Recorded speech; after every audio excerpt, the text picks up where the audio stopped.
ngayon ay nandito na tayo sa Tinipak River and kukurahin natin yun ng bonggang-bongga. Try kong lalanguyin kahit malakas ang current dahil magaling ako lumangoy. So, lalim!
So, nandito na tayo ngayon sa Tinipak River. This is actually the most popular side trip kung akit kayo ng Mount Daraitan. So, as you can see, napakaganda niya. It looks like some kind of a Minalungaw National Park and Wawa Dam. Wait, let me try to focus. Ayan. So, later on, lalapitan natin yan ng bonggang-bongga. At maliligo tayo and I'll see you there.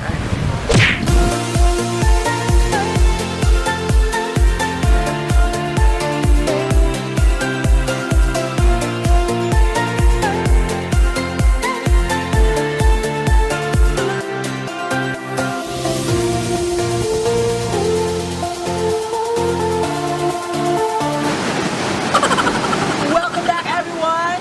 So nandito na tayo ngayon sa napakagandang Tinipak River. Oh my goodness, look at that. Oh, cameraman, come on. Come on, dito papakita natin ang ganda ng Tinipak River. Come on.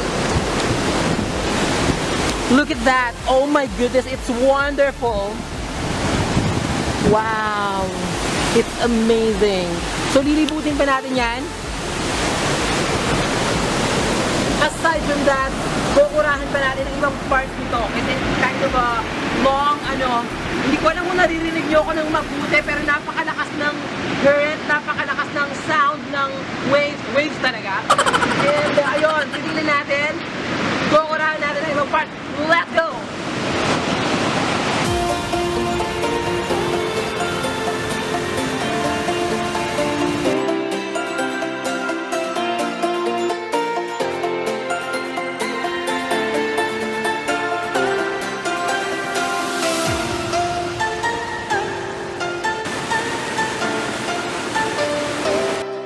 Pinaka-common or talagang tourist attraction after the Mount Daraitan is actually the Tinipak River, which is 20 pesos for the environmental fee.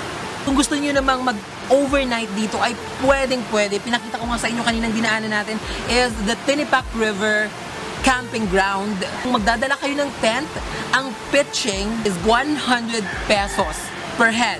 So, ang guide fee naman ninyo, since overnight siya, is going to be 1,250 pesos. But, you know, you will really enjoy kasi maririnig mo talaga yung sound ng river, music sa ating mga ear na talagang very relaxing at ang sarap maligo.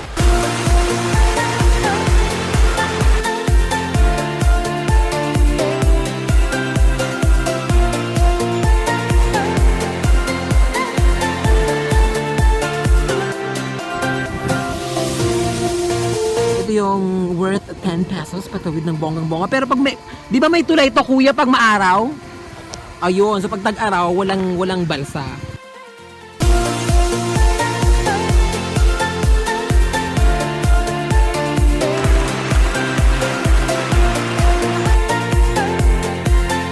Nag-enjoy ba kayo?